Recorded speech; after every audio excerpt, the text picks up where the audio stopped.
Halo, Assalamualaikum warahmatullahi wabarakatuh. Kita bertemu lagi teman-teman untuk pembelajaran akuntansi keuangan menengah. Kali ini kita akan melanjutkan pada chapter ke-20 GISO, yakni pembahasan mengenai akuntansi pensiun. Baik, saya akan share screen.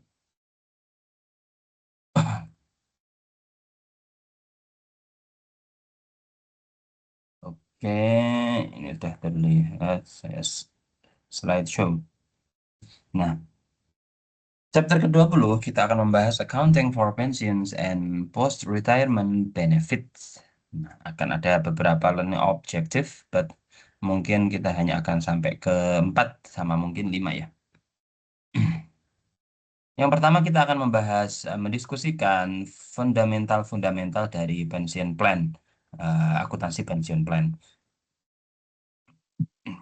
Ceritanya gimana sih pensiun? Sebagaimana mungkin ya beberapa kita PNS ataupun non PNS begitu. Pensiun itu ada kalanya itu dikasihkan, kalau kita PNS kan dikasihnya tiap bulan ya setelah pensiun.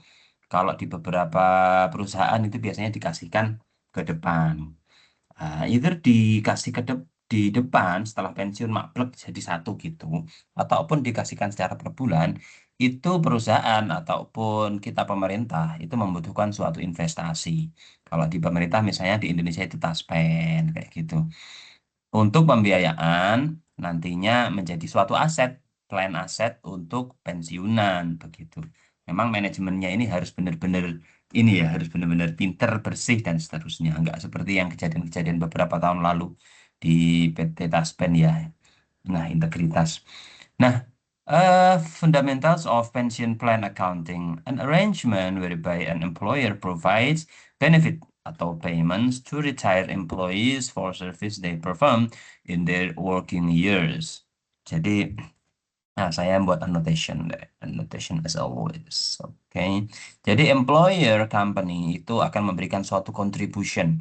Contribution ini tidak seperti akuntansi yang biasanya kita catat di laporan posisi keuangan, itu memang sengaja dipisahkan begitu teman-teman. Sengaja dipisahkan pada suatu bentuk fund gitu, namanya pensiun fund, yang mana itu dia akan menginvest, kemudian mendapatkan penerimaan, itu terpisah dari laporan keuangan di perusahaan. Nah, nanti kalau memang yang masuk ke perusahaan apa? Nanti yang masuk perusahaan itu jika memang tergantung teman-teman. Nanti ada kita akan belajar yang menanggung biayanya itu salah satunya itu bentuknya itu perusahaan gitu. Defined benefit nanti. Artinya gimana? Kalau dari pensiun fund ini nggak cukup untuk membayar suatu jaminan pensiun yang dijanjikan kepada pegawai yang retire atau yang udah pensiun, itu nanti perusahaan yang akan menambahi kayak gitu. Ada salah satu. Tapi ada bentuk yang lain yang enggak. Jadi memang resikonya tergantung ada di pihak perusahaan atau ada di pihak employee-nya. Kemudian dari pension fund nanti ada manajer fundnya ya di dunia nyata. Kemudian itu benefitnya dikasihkan kepada pension recipients atau retired employee.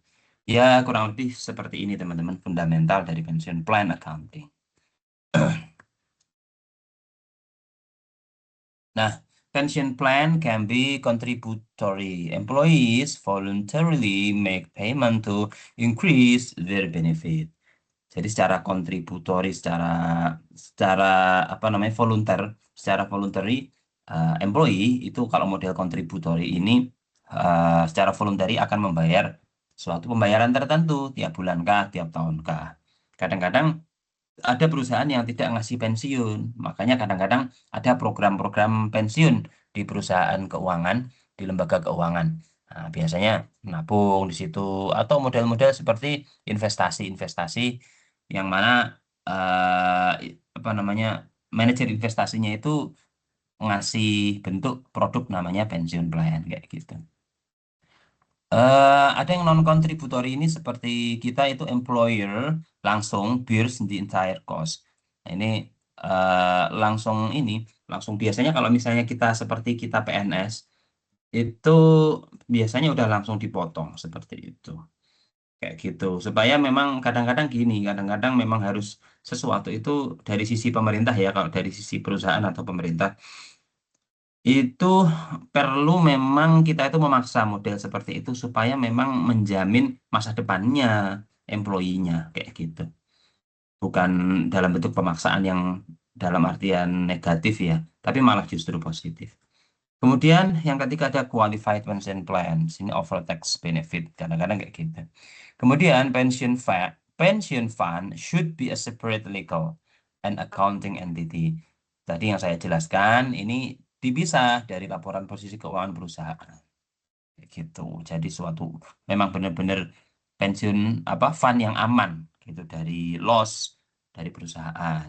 Makanya nanti eh benefit atau tax bukan tax mohon maaf atau interest. Nah, interest yang digunakan untuk pengalinya rate-nya itu adalah rate yang terbaik, rate yang aman, obligasi yang paling aman. Kayak gitu. Karena memang pensiun fund ini benar-benar diamankan dari model dari risiko-risiko loss suatu perusahaan sehingga dipisah secara legal dan accounting entity. Nah, ini teman-teman yang saya sempat singgung tadi, secara umum ada dua bentuk pensiun plan itu.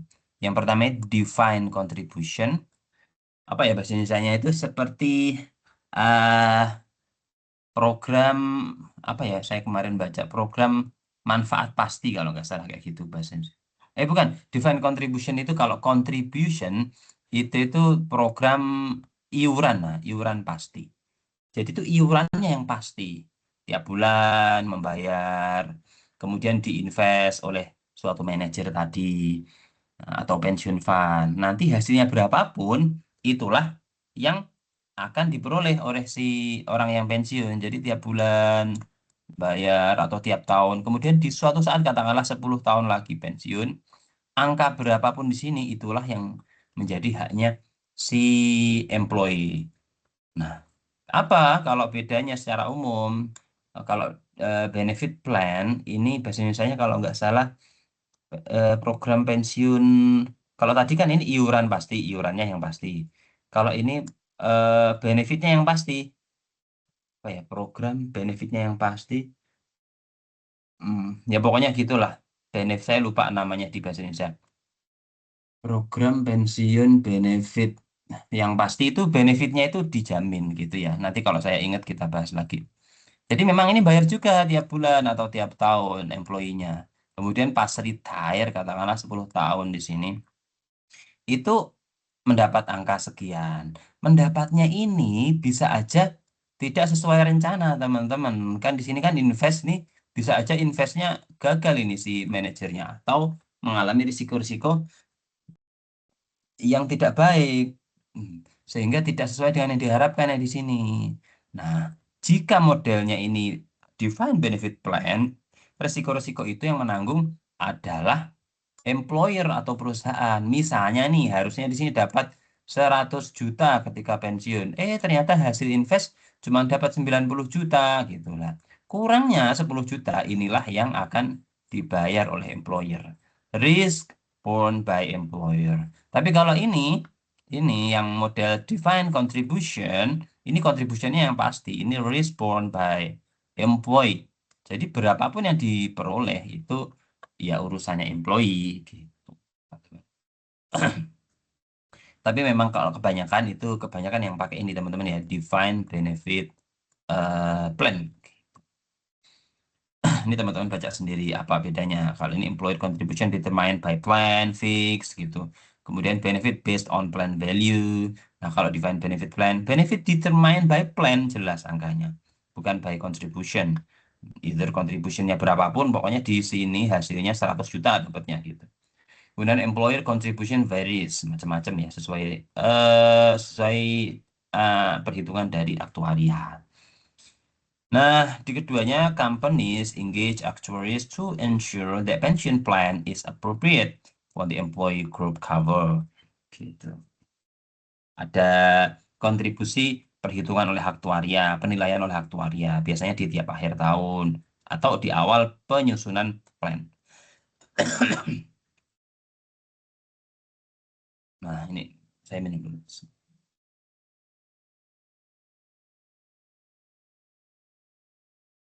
Nah, The role apa sih tadi kita sekilas membahas terkait aktuaria? Apa sih tugasnya aktuaria?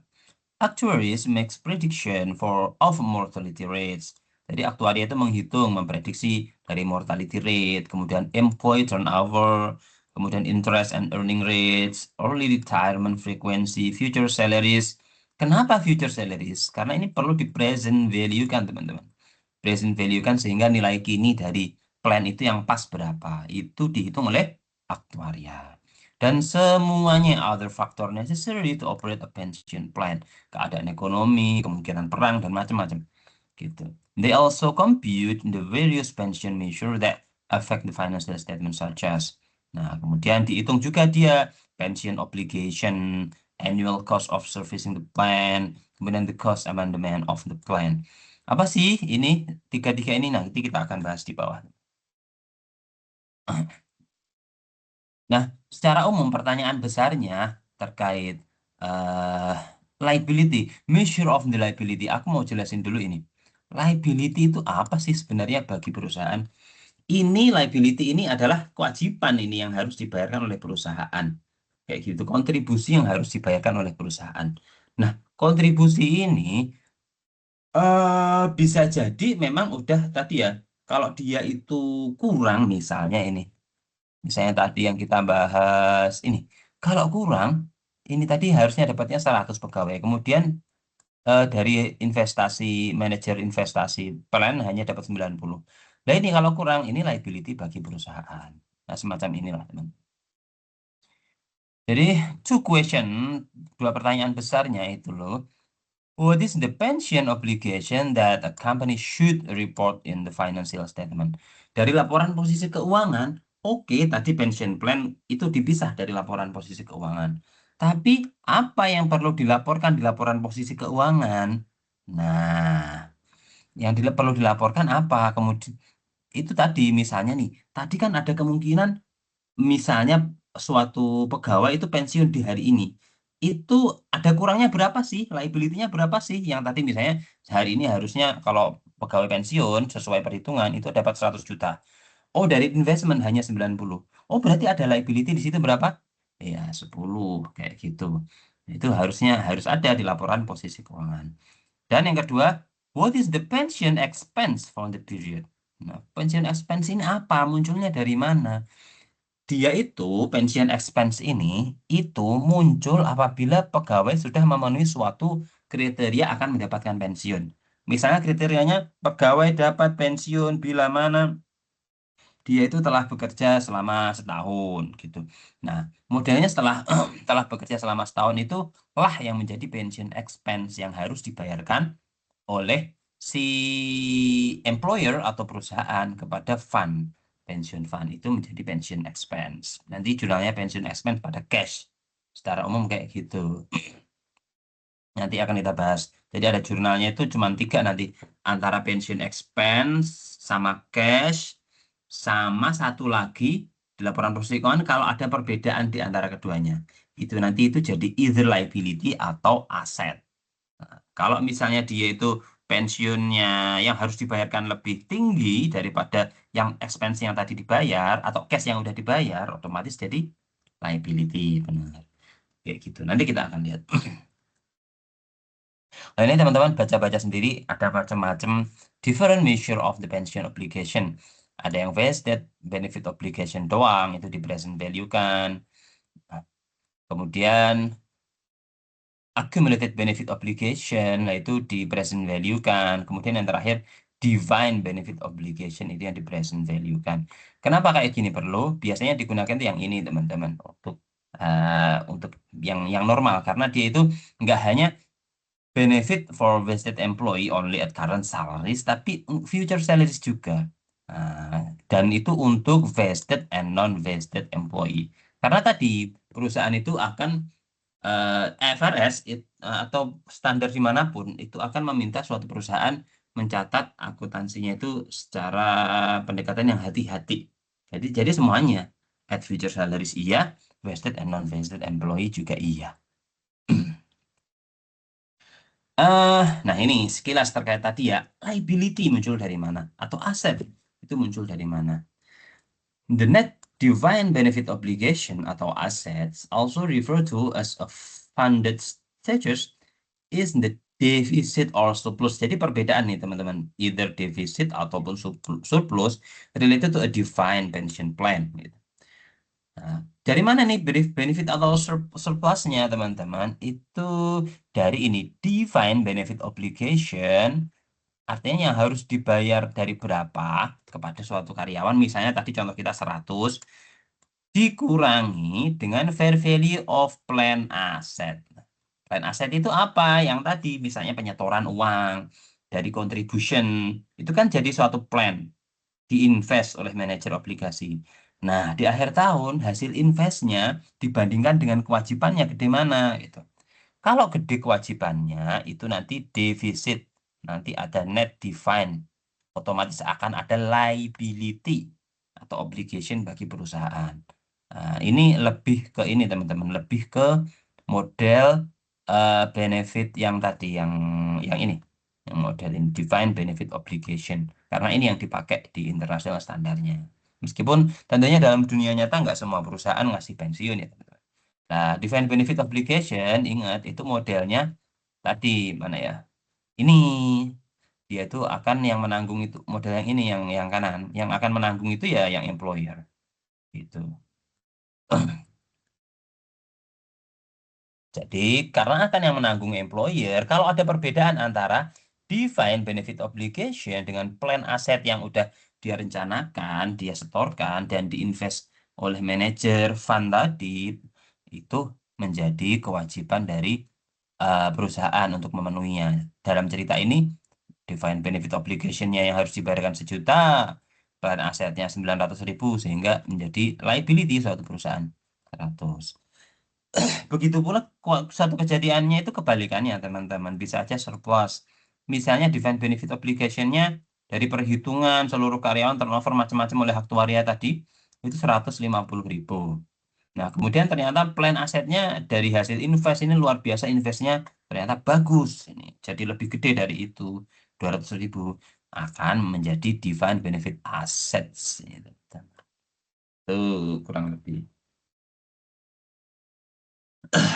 Nah, kemudian secara umum, reportingnya gimana? Reporting changes in the defined benefit obligation. Jadi defined benefit obligation bisa berubah tiap tahun teman-teman. Sekarang investnya lagi oke, surplus. Kemudian tahun depan ada perang, perang lagi, bom lagi ya saya contohnya.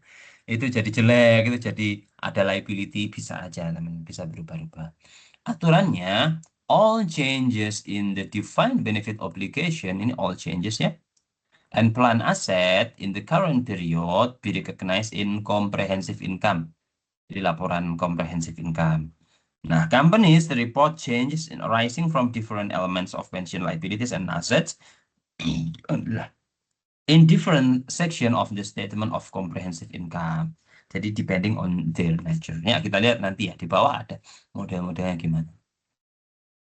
Secara umum ini reporting changes in the pension obligation. Nanti ada yang modelnya itu service cost.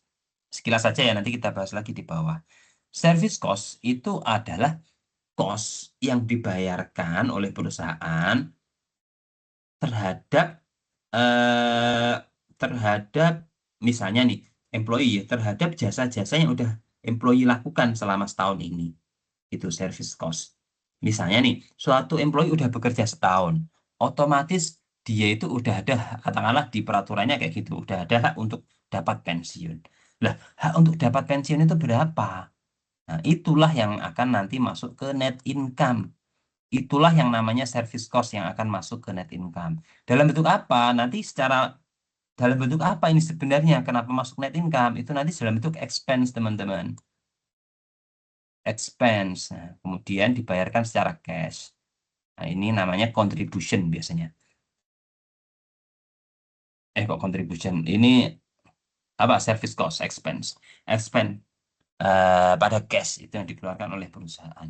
Itu yang namanya service cost. Makanya kenapa net income? Karena ini masuk expense gitu. Itu service cost. Nah, kemudian ada net interest. Nah, interest X bisa aja net interest itu apa maksudnya? Kenapa net? Kenapa nggak interest expense doang? Nah, karena tadi kan ada dua nih, ada dua benda. Yang pertama itu di sini tadi adalah defined benefit obligation-nya. Yang kedua itu adalah plan aset. Nah, plan aset itu dapat interest revenue atau semacamnya dari investasi si manajer tadi. Defined benefit obligation ada interest expense. Loh Pak, kok ada interest expense? Itu mikirnya gini teman-teman. Mikirnya defined benefit obligation, oke, sekarang yang di tahun ini kamu haknya dapat pensiunnya katakanlah 100 juta. Nah, 100 juta itu ketika dibawa pas kamu pensiun 10 tahun lagi, apa iya 100 juta masih seharga 100 juta? Enggak kan? Ada peningkatan kan, time value of money kan di manajemen keuangan. Nah, itulah makanya ada istilahnya eh, seperti interest expense yang diakui nggak hanya di akhir tok, tapi tiap tahun supaya itu tadi pendekatan suatu akuntansi perusahaan itu kan hati-hati. Jadi tiap tahun udah diakumulasikan ini harusnya 100 juta ini harusnya berapa ini di setahun ini, nambah berapa nih 100 juta ini berdasarkan rate dari interest selama tahun ini.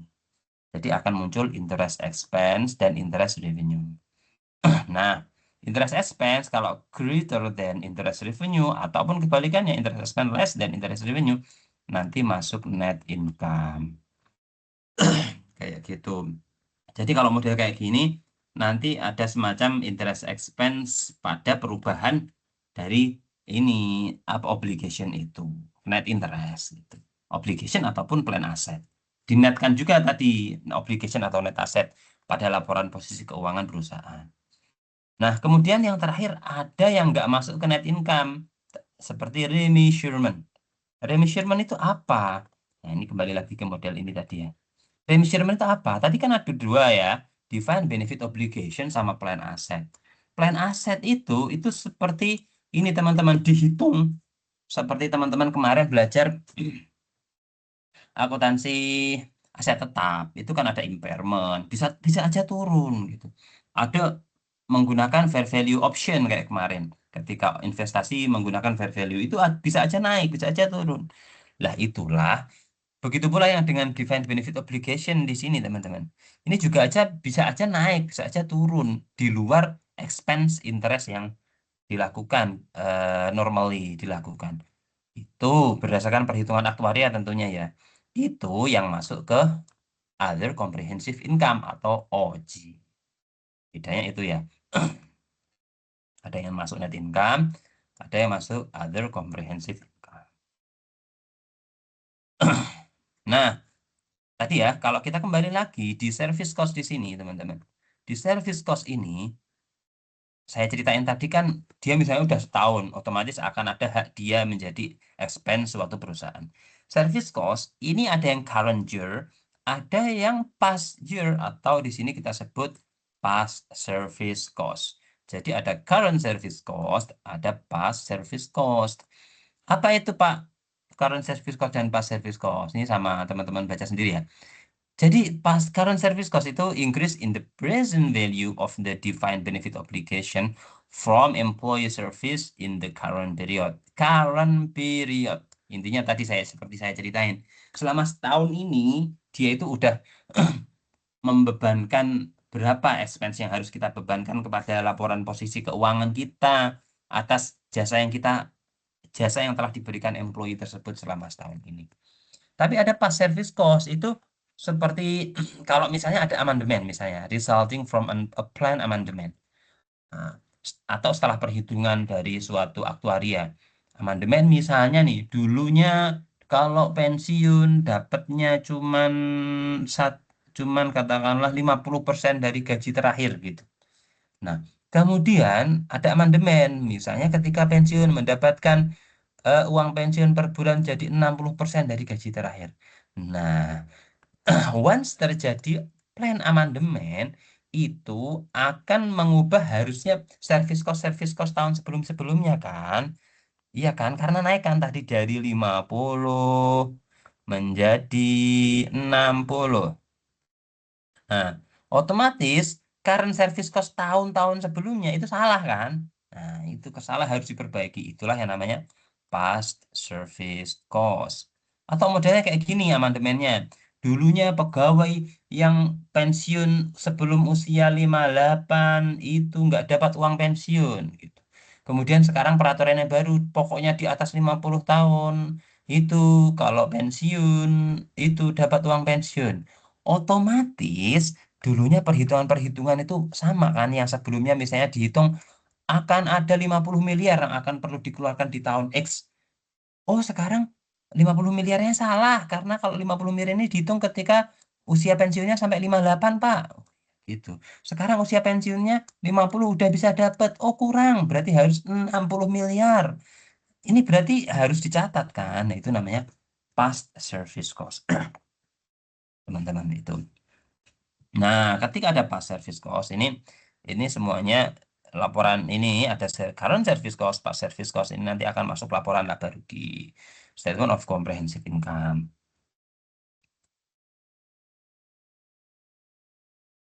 Apa ini? Oh iya, tadi udah bahas kita service cost. Kita sekarang bahas net interest. Tadi saya ceritain net interest itu seperti itu teman-teman ya. Jadi yang nilai sekarang itu adalah present value tadi dibawa ke nilai sekarang. Nah, bayarnya kan nggak sekarang, nanti bayarnya ketika pensiun. Nah, itu makanya perlu dikalikan dengan net interest, gitu. Computed. Net interest itu computed by multiplying the discount rate. Nah, diskon rate-nya berapa yang digunakan? By the funded status of the plan. Jadi dikalikan defined benefit obligation dan plan asetnya sama-sama dikalikan dengan net interest. Gitu. Alhamdulillah. Kemudian net defined benefit obligation result in interest expense. Tadi saya ceritain ya, kalau plan aset nanti result in interest revenue. Gitu. Amount is often shown below the operating section of the income statement. Jadi di bawah operating section nanti other expense itu biasanya. Atau tulis pension expense setelah operating section of the income statement. Kemudian, nah ini yang saya tadi sempat spill. Discount rate is based on the yields of high quality bond. High quality bond ya teman-teman ya. With terms consistent with the company pension obligation.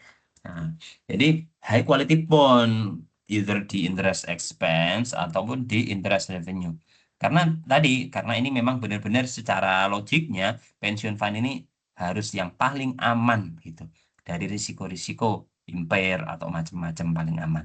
Makanya tadi kalau remeasurement ini kalau yang tadi kan ada service cost sudah kita bahas, kemudian interest ini lagi kita bahas. Makanya kalau remeasurement itu jarang-jarang, teman-teman, jarang-jarang. Karena biasanya udah dicari rate berapa ini yang paling aman. Fund-nya memang benar-benar paling aman. Nah, tapi tetap kita bahas ya. Remeasurement itu apa? Di sini tuh gain and losses related to the defined benefit obligation. Tadi saya ceritain gain loss on the fair value of plan asset. Tadi saya ceritain kayak gitu ya. Bisa aja berubah itu asetnya, plan asetnya naik nilainya atau turun. Nah, this component is reported in OG. Udah kita bahas, not net income. Nah, kemudian secara umum, plan aset itu apa? Yaitu plan aset itu oleh manajer eh, di fund, pension fund itu macam-macam teman-teman. Di investment in shares, bonds, other securities, and real estate. Kalau teman-teman perhatikan, mungkin teman-teman buka itu di laporan posisi keuangan seperti Taspen ataupun yang serupa, itu kayak gitu, investment in share atau macam-macam. Tapi biasanya itu eh, di paling aman, di instrumen yang paling aman gitu teman-teman, karena menyangkut hak orang banyak. Tetapi memang ini pinter-pinteran ini juga ya manajer investasi juga kadang juga gagal itu juga ada gitu. Tetapi sepanjang kegagalan itu bukan fraud, bukan dari masalah korupsi dan macam-macam sebagainya, itu ya masih bisa diterima. Ya lagi-lagi kembali ke integritas teman-teman. Dimanapun kita itu pasti nggak lepas dari integriti. Makanya kita pegang integritas itu. Karena selalu ada yang mengawasi kita kan. Jadi kemana-mana. Kita lanjutkan teman-teman. Plan aset. Jadi plan aset itu bisa investment in share dan seterusnya. Teman-teman baca sendiri disampaikan pada fair value. Kenapa fair value? Makanya tadi sehingga ada yang namanya tadi remeasurement di sini. Ada gain losses, tapi dia masuk OG karena dia dihitung at fair value. Kemudian employer contribution. And the actual return on plan assets increase pension plan asset. Employer contribution itu pembayaran ya, pembayaran oleh employer, oleh perusahaan. Nah, itu nanti meningkatkan nilai investasi tadi tentunya ya. Otomatis ketika meningkatkan itu actual return-nya on plan asetnya juga akan increase gitu. Nah, interest revenue otomatis increase. Tetapi tergantung, misalnya nih, dia itu kontribusinya dibayarnya akhir tahun, otomatis ya nggak dikalikan interest revenue karena belum diinvestkan gitu normalnya. Tetapi yang dikalikan interest revenue ya yang beginning balance di awal tahun biasanya gitu. Atau misalnya setorannya ini kontribusinya baru di tengah tahun ya, nanti interest revenue-nya yang predicted. Interest revenue di sini itu predicted teman-teman. Mana ya predicted? Nah, ini itu tuh predicted. Kenyataannya nanti bisa aja berubah berdasarkan hasil sebenarnya dari investment tadi. Tapi ini predicted, makanya di sini yang dipakai adalah acuannya high quality bond. Kalau nggak sama itu nanti masuk OJI tadi. Ini pun juga predicted. Nah, atau yang direncanakan lah gitu. Kalau aktualnya bisa aja beda. Kemudian kita tadi sampai sini. Nah, ini actual return on plan asset. Kemudian benefit paid to retired employee decrease the plan asset. Benefit paid itu ya misalnya ada employee yang retire gitu, yang keluar udah retirement, pensiun, itu kan dibayarkan. Nah, plan asetnya otomatis berkurang. Tapi nggak hanya plan aset sebenarnya ini tambahin aja. Plan aset oke berkurang, tetapi defined benefit obligation, obligationnya juga berkurang karena udah dibayarkan kepada yang memiliki hak, ya ini pegawai yang pensiun itu. Jadi dua-duanya berkurang, plan aset berkurang, defined benefit obligationnya juga berkurang. Nah, ini kita lihat contohnya Hasbro SA has pension plan assets senilai 4.200.000 on January 1st, 2022. During 2022, Hasbro contributed, nah, contributed ini berarti setor, contributed 300,000 to the plan and paid out, membayar ya, retirement benefit of 250,000. Jadi plus 300, kemudian minus karena dibayarkan 250 gitu teman-teman. Tetapi ada tambahan, its actual return on plan asset was 210 for the year gitu. Sehingga plan aset 31 Desember segini teman-teman. Ini perhitungan yang sebenarnya kayak gini. Tetapi biasanya kadang-kadang actual return itu nggak selamanya langsung diketahui. Makanya untuk membawa ini menjadi ke sini kadang-kadang kalau yang perhitungan yang awal itu dikalikan dengan rate gitu. Nah, secara umum gini, actual return itu adalah plan aset ending 31 Desember kurangi plan aset awalnya 1 Januari, tapi dikurangin dengan contribution pembayaran yang udah dibayarkan selama setahun ini dan benefit yang udah dibayarkan kepada pegawai. Nah, ini sama aja lah ini teman-teman ya. Model stated in another way aja ini teman-teman. Jadi 400 ini dikurangi akhir awal awal balance. Nah, jadi ending balance dikurangi beginning balance ketemu 260. Tapi 260 itu dari mana?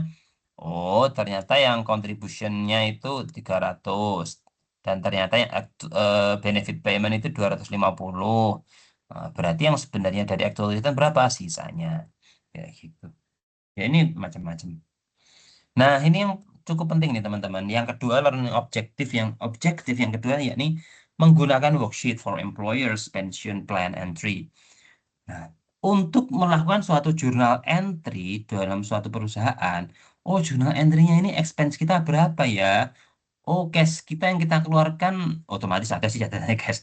Cash berapa ya? Kemudian bedanya itu di mana ya? Aset apa jadi pension aset atau pension liability ya? Kayak gitu.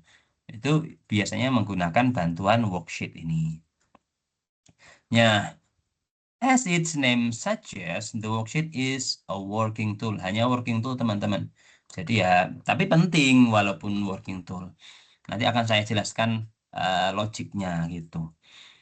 Gimana? Langsung aja lah ya. Nah, contohnya, ilustrasinya.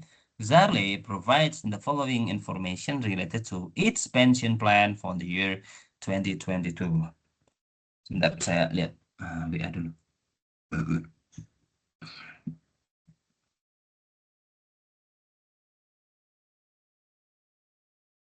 Nah, kita lanjutkan. Masih aman.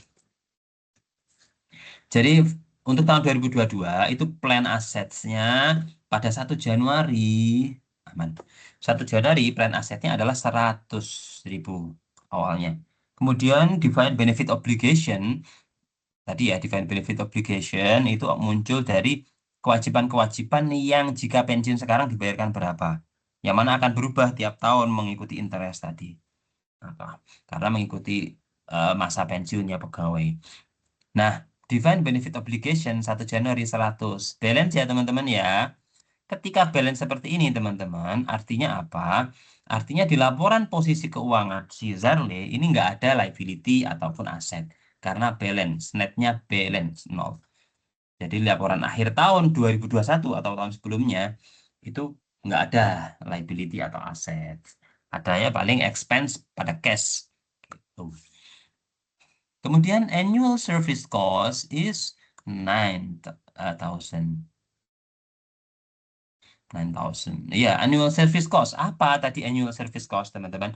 Tadi kita jelaskan bareng-bareng. Annual service cost itu selama setahun ini sampai 31 Desember, 1 Januari 2022 sampai 31 Desember, itu sebenarnya apabila dimonetisasi, itu haknya pegawai ini yang udah kerja, itu pas pensiun nanti berapa? Nah, itulah annual service cost.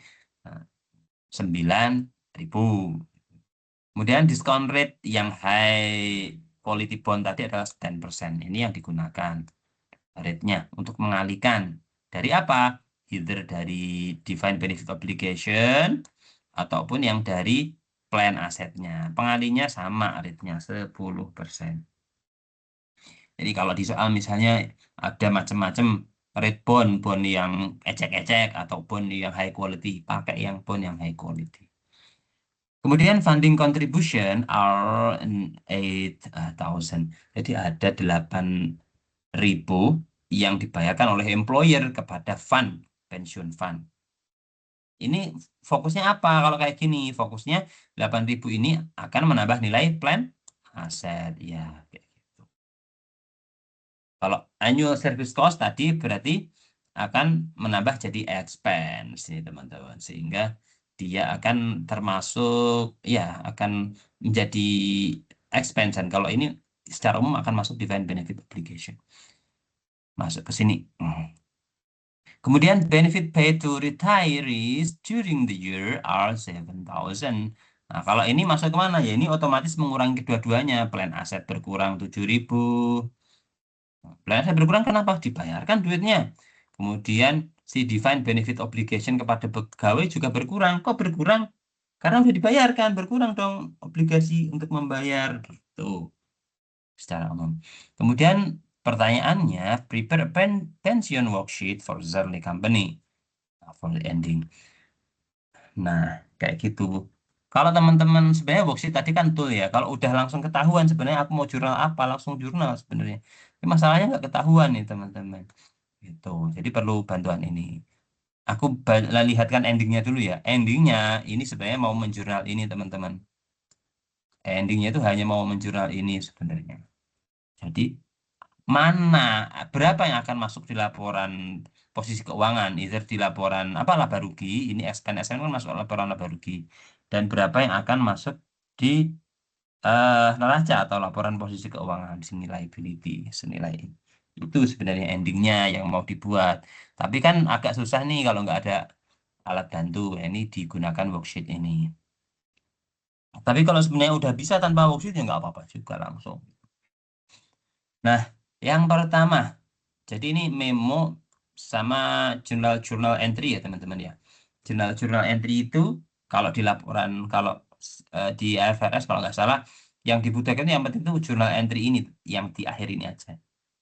Nggak hanya satu, satu, satu, satu, satu gitu, tapi langsung jadi satu di akhir aja. Kenapa? Tadi yang sebenarnya eh, pensiun fund itu dipisah dari laporan posisi keuangan normal gitu, sehingga biasanya direkonsiliasi di akhir aja. Nah, tapi nanti saya ceritakan logiknya gimana per masing-masing ini. Nah, yang pertama, balance 1 Januari 2022 itu otomatis ada di catatan di pension fund. Itu ada 100 untuk defined benefit obligation, kemudian 100 untuk plan aset tadi ya, di soal sama. Kemudian service cost. Service cost tadi, sekali lagi saya ingetin. Jadi selama setahun ini udah ada berapa hak yang muncul untuk pensiun, untuk dibayarkan jadi pensiun pegawai atas jasa yang udah dikasihkan pegawai selama setahun ini. 9.000 gitu. Otomatis 9.000 ini akan masuk ke defined benefit obligation. Tadi saya ceritain. Nah, kemudian interest expense itu adalah menggunakan high quality bond. Tadi ceritanya 10%. Ini interest expense dikalikan mana? Dikalikan dengan ini teman-teman, defined benefit obligation. 10% dari defined benefit obligation adalah 10.000. Kemudian interest revenue ini itu adalah perkiraan berapa ini kira-kira plan aset kita di awal tahun 100.000, akhir tahun jadi berapa? Sama dikalikan dengan eh, high rate apa? Rate-nya dikalikan dengan high quality bond tadi. Ya ini 10%. Jadi ini dari sini. Nilai dari plan aset dikalikan 10% ketemu interest revenue. Kemudian ada contribution senilai 8.000 ini kita keluar cash, teman-teman. Jadi ini ada kolom expense, ada kolom cash, ada kolom bedanya nanti yang untuk di jurnal pensiun jadi aset atau liability. Nah, nanti ada satu lagi sebenarnya remeasurement kalau memang terjadi remeasurement ya di sini satu satu kolom lagi.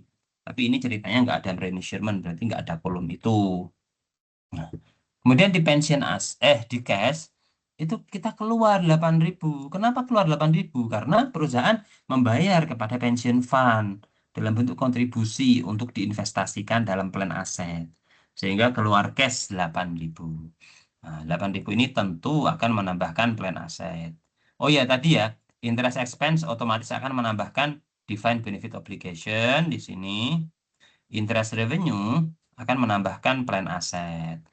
Tadi logiknya sudah saya ceritain. Defined benefit obligation di awal tahun utangnya 100.000, harusnya di akhir tahun kalau dibayarkan berubah dong harga 100.000 di awal tahun dan ke akhir tahun berubah dong gitu ya tadi ya. Jadi 10.000 dan value of money-nya plan asetnya jadi tambah 10.000 juga. Kemudian benefit ini kan yang membayarkan langsung eh manajer ya langsung fund ya pensiun fund. Jadi nggak ada harus keluar masuk yang dicatat oleh ini apa namanya perusahaan. Sehingga di sini cukup dicatat di memo aja. 7.000 sama 7.000. Tadi ya saya ingatkan lagi. Kenapa benefit obligation-nya berkurang 7.000? Karena udah dibayarkan 7.000 sehingga hak pensiunan itu udah berkurang 7.000. Kemudian plan asetnya kenapa berkurang? Ya untuk bayar otomatis asetnya kan berkurang kan. Tuh, senilai 7.000.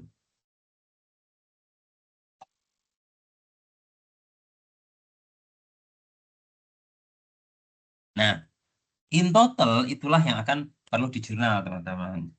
Kemudian memo inilah yang dijadikan, ini jadi kontrol ini. Kalau ini yang dijadikan jurnal. Nah, yang dijadikan jurnal gimana? Dijumlahkan. 9.000 ditambah 10.000 expense dikurangi 10.000. Ketemu 9.000 debit expense-nya. Nah, kemudian cashnya, karena cashnya tadi keluar, otomatis kredit kan. Ini 8.000 kredit. Nah, kemudian bedanya 8.000 debit, 9.000 debit sama 8.000 kredit, otomatis biar balance ya 1.000 kredit. Sehingga muncul liability. Nah, kemudian, tapi bisa aja muncul aset, misalnya lebih gedean yang ini nih, cashnya yang dikeluarkan lebih gede. Otomatis di sini yang kalau kreditnya lebih gede berarti debitnya kurang gitu tambahin. Sini jadi aset kayak gitu. Nah, ini untuk kontrolnya dilihat dari pengurangan ini teman-teman. Ini 1.000 di sini Ini boleh teman-teman taruh di sini, boleh di sini juga terserah. Yang penting ini untuk membalancekan. Ending balance-nya segini, gitu. Ending balance-nya di sini adalah 112 dikurangi 11. Nah, kredit 112, debit 111. Nah, di sini itu kan sebenarnya biar balance ini butuh debit. Butuh debit senilai ini plan aset ya, plan aset ya debit. Anu kepencetnya. Oh ya, heeh. Butuh, ini plan asetnya debit. Berarti butuh debit ini, butuh debit senilai 1.000 gitu. Aduh, dulu. Nah, butuh debit senilai 1.000. Sehingga di sini pas. Kalau teman-teman di sini kredit 1.000, sini debit 1.000. Debit 1.000 di sini ditaruh di sini biar balance. Kepencet lagi. 1.000 juga. Pas. Angkanya ending balance-nya sama. 1.000 gitu. Sehingga jurnalnya itu akan menjadi seperti ini, pension expense, pada cash, pada pensiun liability. 9.000, 8.000, 1.000, gitu teman-teman. Nah, kemudian learning objektif yang ketiga teman-teman. Kita lanjutkan, explain the accounting for past service cost. Sebentar, kita lihat dulu.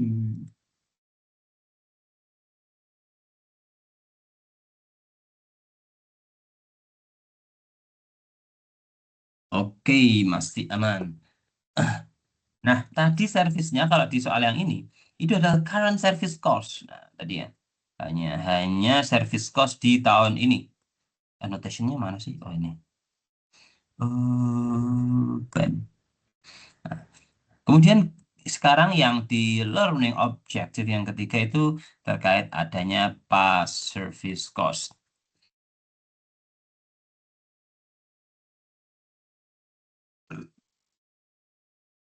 Alhamdulillah. Nah, misalnya ini past service cost itu adalah change in the present value of the defined benefit obligation resulting from plan amendment or curtailment. Kalau ada perubahan yang menyebabkan itu menjadi berubah yang harus dibayarkan, misalnya berubah jadi tinggi atau jadi rendah, curtailment kan kemungkinan bisa jadi menjadi malah rendah. Itu ada yang namanya melibatkan yang namanya past service cost. Nah, expense dari past service cost in the period of the amendment or curtailment. Jadi expense-nya ini akan muncul di eh apa jenenge akan muncul di tahun berkenaan gitu, menjadi expense. Nanti uniknya itu bisa aja expense-nya ini nggak debit, teman-teman, bisa aja kredit kalau bentuknya itu curtailment. Jadi significant reduction or in the number of employee covered by plan. Jadi pegawainya itu yang di cover jadi lebih rendah gitu. Mungkin ada banyak layoff, ada banyak. Mungkin yang pegawainya sekarang 100.000, kemudian karena masalah keuangan ekonomi global gitu nggak menentu, kemudian harus melay-off pegawainya, sehingga akan berkurang banyak. Itu nanti akan menyebabkan sebenarnya bukan pas service cost ya, tapi ya pas service cost semua namanya itu pas service cost. Tapi justru malah mengurangi expense gitu. Nah, kalau plan amandemen itu biasanya justru malah menambah, meskipun bisa aja mengurangi juga. Yang saya ceritain tadi, misalnya hanya pegawai yang 58 kan sebelumnya, sekarang jadi pegawai 50 udah dapat, otomatis dihitung ulang. Dan macam-macam. Kita lihat contohnya. Ini tahun selanjutnya, tadi kan 2022. 2023 gimana nih? Zarli, masih ke Zarli. Zarli mengamandemen the pension plan to grant employees past service benefit with a present value of 81.600 rupiah. Bukan rupiah, apa ini? Euro ya. Nah, kayak gitu. Intinya akan ada pas service cost karena di amandemen pension plan-nya. Pas service cost-nya berapa? Yang sebelum-sebelumnya itu harus dibayar senilai 81.600 dan ini belum masuk ke pension plan. Oke, ini jadi pas service cost berarti teman-teman yang mulai direcord di tahun ini. Sesuai tadi expense-nya itu dimulai di tahun ini, tahun amandemen. Nah, kemudian selain pas service cost, secara umum di tahun 2023 seperti halnya 2022 ada annual service cost. Kemudian diskon rate-nya tetap annual funding contribution yang dibayarkan 220.000. Sambil ingat-ingat teman ini per item kayak gini nih, annual service cost otomatis nambah defined benefit obligation. Termasuk ini tadi, pas service cost nambah defined benefit obligation. Kemudian funding contribution nambah ya plan aset. Benefit paid to retire during the year 8.000 ini mengurangi either plan aset maupun defined benefit obligation. Kemudian prepare pension worksheet. Ya, worksheetnya sama sebenarnya teman-teman, sama, cuman di bagian ini service cost di sini nggak hanya service cost tapi ada past service cost, dan itu di awal tahun karena di amandemennya ceritanya di awal tahun gitu. Jadi ketika kita memasukkan di worksheet ini, kita pertama dulu membawa balance sebelumnya. Tahun sebelumnya ada balance netnya 1.000. Ini yang ada di laporan posisi keuangan akhir tahun 2022 ya ini ya. 1.000. Ini doang yang ke bawah kan. Yang ke bawah di tahun selanjutnya. Kalau yang expense sama cash kan udah selesai gitu. Ya cash ada sih, tapi kan ini yang teman-teman Mas Said ini. Ini kan yang akan ke bawah ini secara umum sebenarnya ini, ya kan? Ya ini otomatis ada di laporan posisi keuangan sih. Tapi kalau ini kan ditutup kan. Sehingga kalau di laporan di worksheet kita yang ke bawah yang ini nih 1.000. Kemudian memo ke bawah ya 112. Define benefit obligation sama plan asetnya 111. Kemudian di sini tadi ada ceritanya pas service cost otomatis dimasukkan menjadi tadi yang kita bahas ya ke defined benefit obligation. Sehingga balance yang adjusted di awal tahun itu adalah 193.600 dijumlahkan. Sehingga setelah itu baru dimasukkan kejadian-kejadian atau item yang terjadi di 2023. Service cost selama tahun 2023 9.500. Interest expense berapa? Ini hitung sendiri teman-teman, dikalikan dari mana? Ya, cus dari sini. 10% dari rate yang digunakan, dari 10% dari 193 berarti 19.360. Interest revenue sama dari 111 cus ke sini kali 10% sama 11.100. Kemudian setelah ditulis ya jangan lupa dibawa ke sini debit expense, debit otomatis teman-teman ingat ya, service cost debit namanya expense ini teman-teman. Interest service cost itu expense juga. Interest expense otomatis udah jelas expense, debit berarti. Nah, interest revenue kenapa kredit? Yang namanya revenue kredit ya, teman-teman ingat itu. Kemudian dipindah ke sini 11.000, dipindah ke sini 19.000, dipindah ke sini 9.000. Kemudian contribution otomatis hubungannya bukan annual expense expense kan, makanya di kolom selanjutnya, kolom cash keluar masuk 20.000. Otomatis ketika kok kredit Pak? Ya karena kan dibayarkan. Nah, sehingga kredit dimasukkan ke sini. Sebenarnya kalau balance teman ya, kalau semuanya balance, ingat ya, jurnalnya itu hanya ini teman-teman. Pensiun expense pada cash itu tok sebenarnya 8.000 pada 8.000. Itu pun terjadi apabila dia itu modelnya itu yang ini teman-teman. Pak, jauh ya.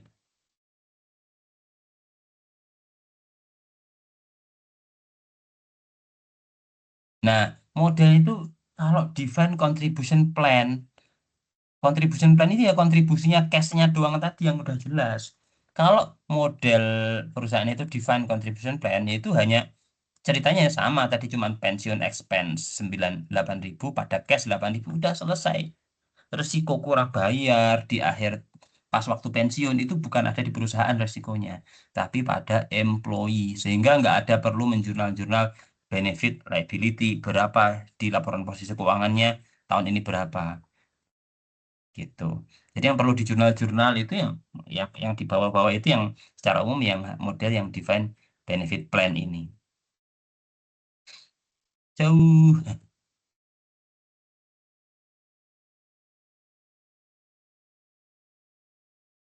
Nah, gitu ya teman-teman. Sampai sini. Nah, itu. Jadi contribution kredit. Nah, jadi pensiun expense pada contribution pada cash harusnya kayak gitu doang. Nah, ini kredit otomatis di bawah biar balance di debit kayak gini. Kemudian benefit. Nah, benefit ini ya otomatis berkurang di debit, define benefit obligation-nya, dan plan aset juga berkurang di kredit. Sehingga in total ini jadi kontrolnya plan aset sama memory code ini adalah jadi kontrolnya. Di total, cus ke sini ketemu 134, cus ke sini define benefit obligation jadi 214. Bedanya berapa? Bedanya adalah 80, 360. Ini beda di sini kredit karena gedean yang kredit kan. 214 dikurangi 134. Jadi in total netnya adalah kredit senilai 80.360 gitu. Kemudian eh ini tadi juga dijumlahin ke bawah. Tambah debit lagi dikurangi kredit ketemu 99.360. 20 ketemu di sini 20 gitu teman-teman. Kemudian ini dijumlahkan. Debit sama kredit netnya berapa? Oh, netnya 79. Tulis 79 taruh sini. 79 ditambahkan dengan 1000 yang di atas. Ketemu 80. Oh, balance. Nah, tuh, balance. Jadi berarti aman perhitungannya. Jurnalnya nggak ada. Nggak ada jurnalnya. Jurnalnya sama, teman-teman. Jurnalnya yang dipakai untuk jurnal itu ini. Ya, gitu. Jadi, pensiun expense, aduh susah ini namanya nulisnya. PXPE aja ya. Aduh, kayaknya emang bener deh harus beli tab deh saya ini. Pensiun expense itu 99, lucu banget susah. Kemudian cash senilai 79, ada kocak ini. Kemudian di sini pensiun liability PL aja ya. Pension liability ada kok 79. Cash ini 20, berarti pension liability 79. Nah, jadi di laporan posisi keuangan akhir tahun 2023 itu pension liability-nya 79 ditambah yang ke bawah tahun sebelumnya 1000 pas di angka 80 ribu. Nah, ini tambahin aja lah. Kurang dikit kalau dipecah jadi dua. Nah, kita ke learning objective yang keempat, teman-teman. Ini terkait remeasurement. Nah, remeasurement itu apa? Bisa aja terjadinya itu karena uncontrollable and unexpected swings that can result from sudden and large change in the fair value of plan asset and change in actuarial assumption that affects the amount of the defined benefit obligation. Remeasurement itu saya bilang tadi itu jarang-jarang gitu karena kita pengalinya itu biasanya udah pakai eh, rate yang paling aman, obligasi yang paling aman kan tadi. Tapi kalau terjadi bom misalnya, itu kan berubah, plan aset bisa aja berubah besar. Itu perlu remeasurement perang gitu. Kondisi COVID yang extraordinary, aduh itu saya kok gatel ya. Oh, astagfirullahaladzim. Yang extraordinary, kejadian yang extraordinary itu bisa membuat, bahkan malah harus membuat remeasurement. Kayak gitu. Kemudian, defined benefit obligation itu juga terjadi apabila asumsi-asumsinya itu berubah. Kayak gitu asumsinya misalnya turnover rate-nya berapa, kayak kayak gitu yang berubah. Jadi akan merubah defined benefit obligation either nambah ataupun berkurang. Begitu pula plan aset either nambah ataupun berkurang sama aja. Tetapi bedanya kalau pas service cost tadi itu masuk ke laporan net income, kalau ini gain loss-nya itu masuk ke laporan ya, other comprehensive income. Berarti ingat service cost, interest expense, interest revenue tadi itu masuk net income. Nah, kita lihat contohnya. Shop Shopbop has planned asset pada 1 Januari of 100,000. Alhamdulillah. Kemudian discount rate-nya from the year is 6%. And the actual return on the plan asset is 8,000.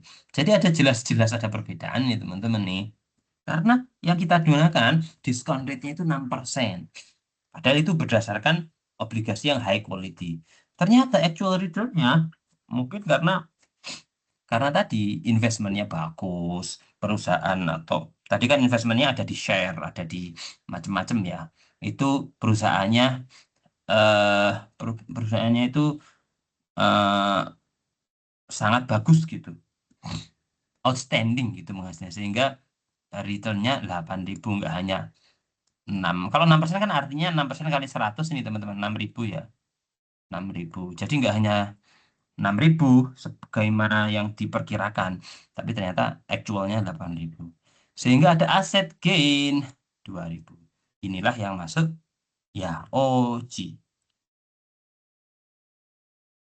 Ini teman-teman ya, intinya masuk ke OG 2.000 tadi, kemudian diakumulasi pada accumulated OG sebagaimana eh impairment, sebagaimana teman-teman kemarin itu di bab apa ya? Bab investment pakai menggunakan misalnya jual beli itu akan masuk fair value, akan masuk ke OJ gitu perubahannya.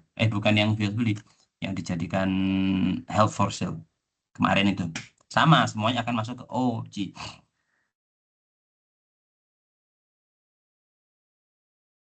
Nah, kita lihat contoh-contoh ini ya, contoh umumnya yang lanjutin yang tadi biar enak. Saya kenapa ya? Sebentar teman-teman.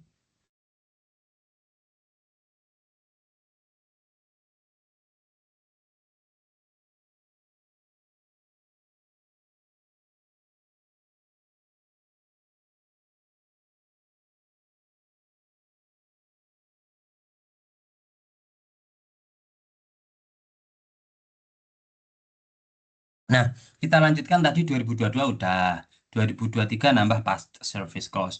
Sekarang di 2024 nambah terkait remeasurement. Nanti akan nambah kolom.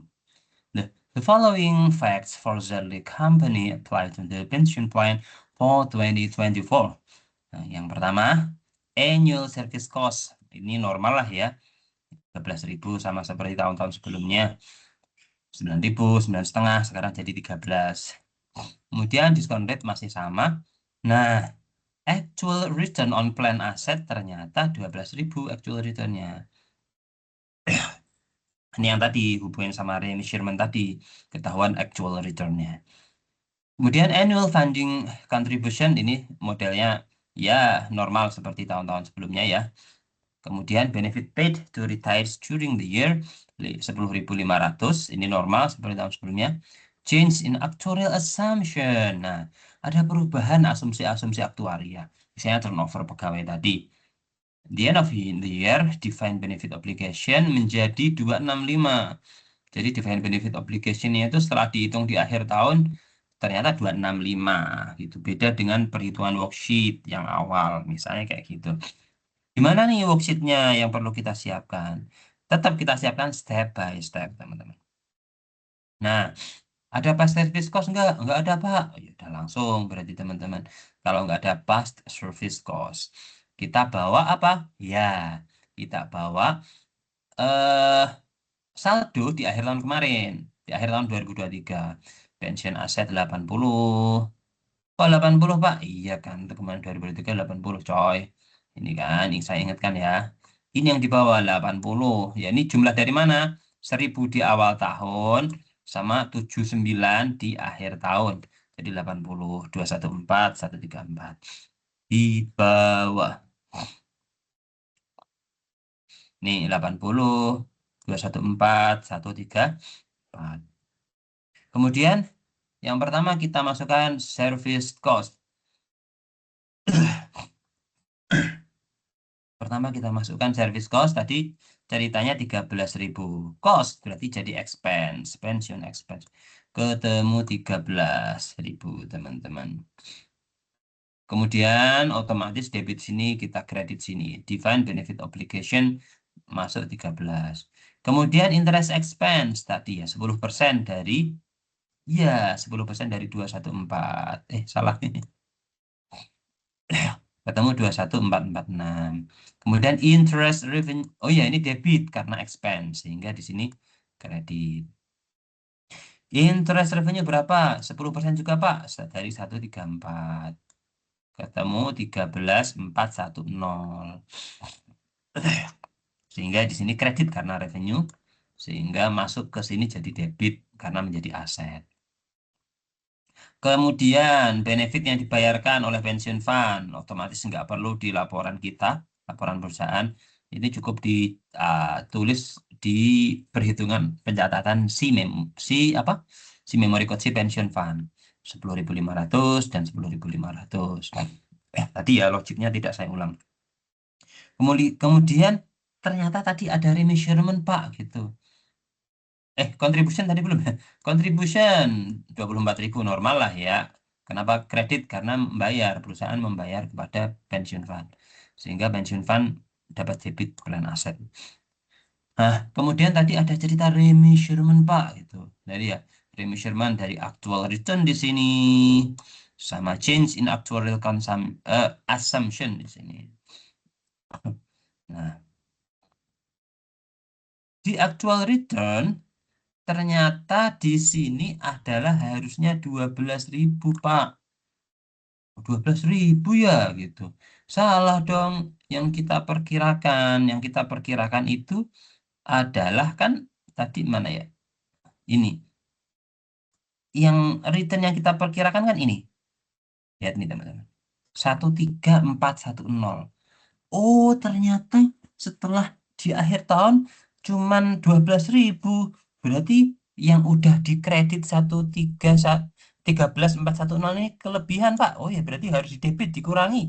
Oh ya, betul. Berarti dikurangi berapa? 1410. Gitu ya, teman-teman. Mulai dari mana? 13.410 dikurangi 12. Ya, ketemu 1410. Begitu pula liability loss gitu. Berapa lossnya? Harusnya ini 265 ini Pak, 265 di akhir tahun gitu. Nah, harusnya di 265 di akhir tahun. Padahal kita itu tadi itu interest expense-nya yang kita gunakan.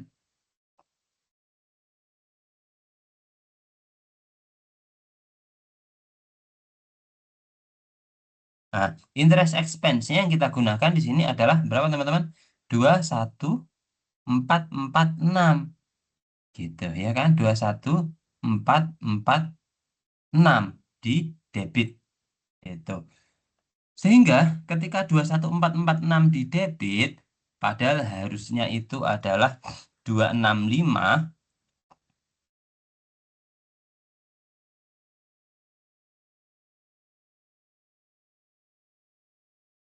Oh, enaknya kayak gini aja teman-teman. Enaknya ngitungnya boleh kayak gitu, tapi nanti logikanya sama. Nah, kalau yang 265, otomatis di sini tuh langsung teman-teman taruh ini. Ini kan langsung changes in actuarial assumption. Kemudian langsung tulisannya di sini end of year-nya langsung 265 teman-teman. Beda sama ini tadi. Ini kan cuma actual return on plan. Dia tidak ngomong plan asetnya di akhir tahun jadi berapa. Cuman ini dikasih tahu actual return-nya 12.000. Nah, berarti kalau yang ini, kalau yang change in assumption kemudian defined benefit obligasinya jadi 265, langsung teman-teman tulis, aduh ya jelek nih jadinya. Gak apa-apa lah ya. Jadi langsung teman-teman tulis 265 di sini. Nanti yang ditaruh di sini itu tinggal sisanya gitu.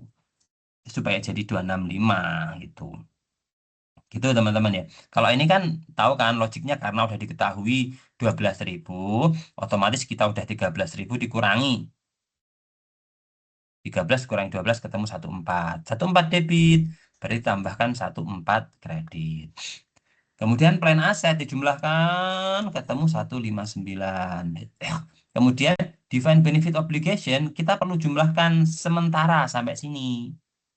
Tapi nanti dikurangkan dengan saldo di akhir tahun di sini. Nah, saldo akhir tahun tadi ya, ingat karena ini kita ambil dari aktuarial yang disampaikan oleh aktuaria 265. Taruh 265 di sini. Kemudian kita bandingkan dengan yang dijumlahkan di atas. 214 tambah 13 tambah 21,446 tambah 10 ketemu berapa ya? Pokoknya ketemu eh ketemu 230-an sekian ya. Ketemu 230-an sekian. Kemudian 230-an sekian di, biar menjadi 265 berapa? Oh, perlu kredit gini, Pak. Perlu kredit 26,594. Nah, inilah 26,594 yang kredit sehingga kebalikannya di sini debit. Jadi ini kebalikannya dong. Gitu. Sehingga nanti ini yang angka yang akan masuk OC menjadi gain atau loss. Gitu, teman-teman. Nah, beda kalau di soal itu misalnya nih actual return on plan asset nggak gini ngomongnya. Dia ngomongnya sama misalnya. Change in actuarial apa actuarial perhitungan assumption dan yang membuat nilainya itu nilai akhir plan asetnya menjadi katakanlah menjadi 159.600. Jadi yang diketahui sininya sama kayak ini. Sama ngitungnya, nanti ini dihitung terakhir. Kalau misalnya soalnya kayak gitu. Tapi kalau misalnya soalnya actual return on plan asetnya udah ketahuan 12, otomatis tinggal yang masuk OC di sini tuh dikurangin 13 yang udah dicatat ya 12. Misalnya juga kebalikannya, eh, ini ngomongnya nggak change in actual assumption established in the end of year defined benefit obligation. Misalnya kata-katanya sama, actual ini kan return ya. Berarti kalau expense actual expense gitu aja. Actual interest expense yang dihitung baik karena perubahan asumsi dari aktuaria itu katakanlah menjadi 26,594 lah itu perlu dikurangkan dengan yang interest expense sebelumnya. Kayak gitu sama modelnya logiknya tergantung bahasa di soalnya gimana. Gitu teman-teman.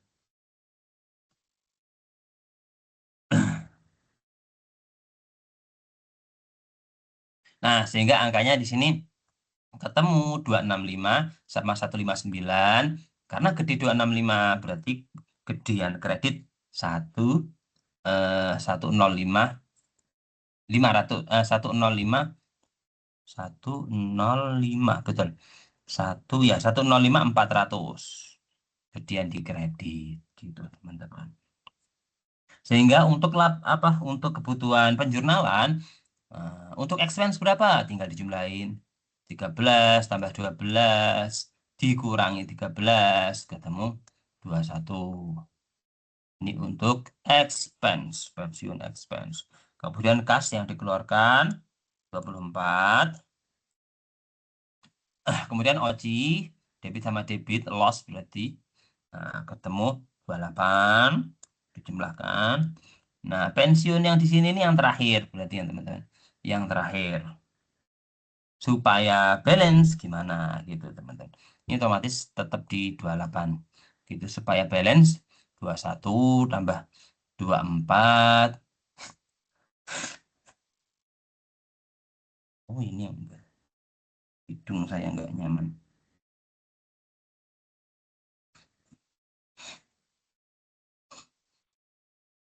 Ah, kok 21 tambah 24 saya ulangi.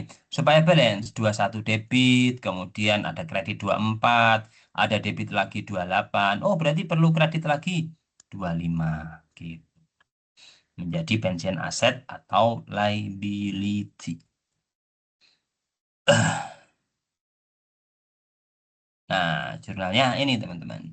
Pensiun expense debit 21, kemudian tadi cash 24, kredit, kemudian OC tadi 28, sisanya pensiun aset atau liability di 25. Sehingga in total selama 3 tahun yang ke bawah pensiun liability-nya jadi berapa teman-teman? Ya benar. Jadi angka yang di sini 15. Ini di laporan posisi keuangan si Zarley. 15 dari mana? 25 di tahun 2024. 25 tahun 2024.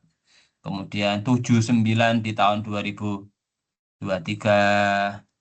Dan dan 1000 di tahun 2022.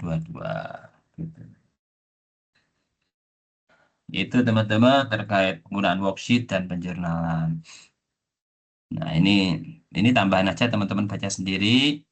Describe the requirement for reporting pension plans in financial statement. Pension expense tadi udah kita bahas. Jadi dia report these components in one section of the statement of comprehensive income dan report total expense gitu. Atau report the service cost component in operating income and the net interest in separate section. Jadi dipisahkan. Nah, tapi berhubungan dengan financing. Jadi ada dua. Tapi pernyataan model kayak gini itu bisa aja berbeda di antar negara. Gitu, tergantung standar yang di pernyataan yang digunakan. Gain loss kalau remeasurement masuk tidak di net income tapi di OG tadi teman-teman. Itu ini teman-teman baca sendiri. Nah, ini tadi udah kita bahas tuh statement of approach ada liability loss, asset loss macam-macam di laporan comprehensive income. Kalau tadi kan ini juga kayak gitu teman-teman. Ini itu seperti ini nih laporan comprehensive income-nya itu di sini ada loss 14, di sini ada loss lagi 26. Jadi in total loss 28. Artinya OC yang di sini itu OC ini adalah loss senilai 28 gabungan dari tadi plan asetnya tidak sesuai dengan actual return tidak sesuai dan defined benefit obligation ternyata lebih bayar perlu membayarnya. Mungkin turnover pegawainya jadi lebih lama sehingga membayarnya tidak sesuai dengan yang perkiraan sebelumnya perhitungan si aktuaria. Itu apalagi ya? Reporting accumulated OC, udah ini di laporan equity section. Kemudian recognition of the net funded status of the plan, jadi disampaikan secara jelas statement of financial position ataupun di notes to financial position.